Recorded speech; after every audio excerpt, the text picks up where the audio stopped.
जय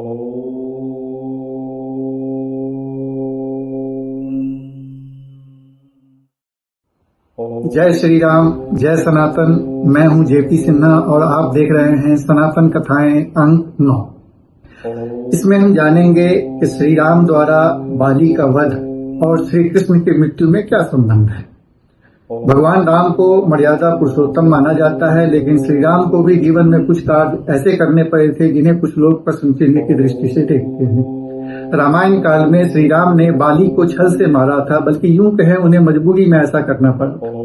भगवान श्री राम ने जब द्वापर युग में भगवान श्री कृष्ण के रूप में अवतार लिया तो उन्हें इस कर्म की सजा भोगनी पड़ी। इस कारण से श्री कृष्ण को पृथ्वी यानी भूलोक को छोड़कर वैकुंठ गमन करना पड़ा था। वर्तमान में गुजरात में स्थित सोमनाथ मंदिर का भालका तीर्थ इस पौराणिक कहानी का जीता जागता प्रमाण है। त्रेता युग में भगवान श्री राम ने बाली का वध किया था। जब बाली ने श्री राम से पूछा कि उन्होंने पेड़ के पीछे से छुपकर उनकी हत्या क्यों की, तो भगवान श्री राम ने कहा कि द्वापर युग में आपके हाथों मेरी मुक्ति होगी, आपको मेरी मुक्ति का श्रेय मिलेगा और इस अपराध की मुझे सजा मिलेगी। यह बात सच है कि भगवान की कभी मृत्यु नहीं होती, बल्कि वे वैकुंठ लोक को प्रस्थान करते हैं। लेकिन जब भगवान मनुष्य रूप में धरती पर आते हैं तो उन्हें भी सृष्टि के नियमों के अनुसार चलना पड़ता है और जीवन मृत्यु के चक्र से गुजरना पड़ता है। आइए थोड़ा विस्तार से जानते हैं त्रेता युग में रामायण में वर्णित वह घटना जिसमें श्री राम की मजबूरी कैसे द्वापर युग में श्री कृष्ण की मृत्यु का कारण बना। इससे पहले आप सबसे निवेदन है कि वीडियो को ज्यादा से ज्यादा लाइक और शेयर करें और चैनल को सब्सक्राइब करें, जिससे कोई भी नया वीडियो अपलोड होते ही आप तक नोटिफिकेशन अपने आप आ जाए। धन्यवाद। बाली अपने नाम के अनुसार ही बहुत बलशाली था। माना जाता है कि बाली इतना शक्तिशाली था कि सूर्य के उगने से पहले बिना थके पृथ्वी की परिक्रमा कर सकता था। कहा जाता है कि बाली रावण को अपनी कांख में दबाकर 6 महीने तक घूमता रहा था। इस कारण से बाली को आमने सामने युद्ध करके हराना बहुत ही मुश्किल था।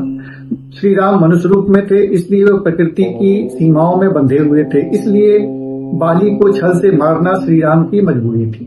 बाली को वरदान था कि जो भी योद्धा उसके साथ लड़ाई करेगा उसकी आधी शक्ति बाली में चली जाएगी। यही कारण था कि बाली को कोई हरा नहीं पाता था और इसीलिए भगवान श्री राम को बाली को मारने के लिए छल का सहारा लेना पड़ा था। अब आते हैं महाभारत काल में। महाभारत के युद्ध के बाद चारों ओर अशांति का वातावरण था और लोगों में नकारात्मकता भर गई थी।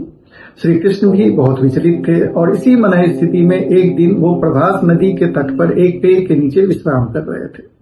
श्री कृष्ण पेड़ की ओट में कुछ इस प्रकार से लेटे हुए थे कि उनके पैर हिरण के कान की तरह दिख रहे थे। इसी दौरान जरा नाम का एक बहेलिया आया और उसने हिरण के भ्रम में श्री कृष्ण के पैर पर तीर चला दिया। इसके प्रभाव से श्री कृष्ण के शरीर में विष फैल गया और अंततः श्री कृष्ण की मृत्यु हो गई। इस तरह भ्रम की स्थिति में जिस तरह श्री राम ने बाली को मारा था, उसी तरह भ्रम की स्थिति में श्री कृष्ण की मृत्यु बहेलिये के तीर से हो गई।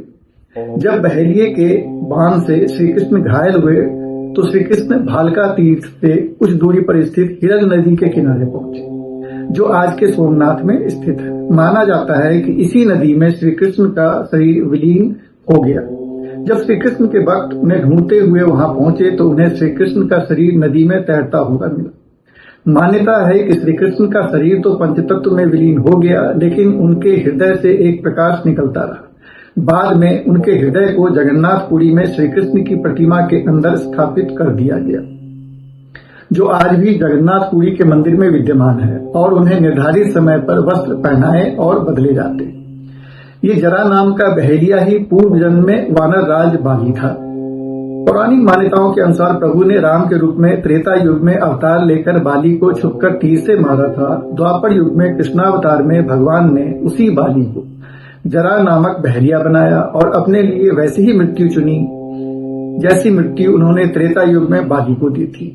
अतः हम देखते हैं कि कर्म का फल हर किसी को भोगना पड़ता है। भगवान स्वयं को भी कर्म फल से वंचित नहीं कर पाते। धन्यवाद। जय श्री राम, जय श्री कृष्ण, जय सनातन।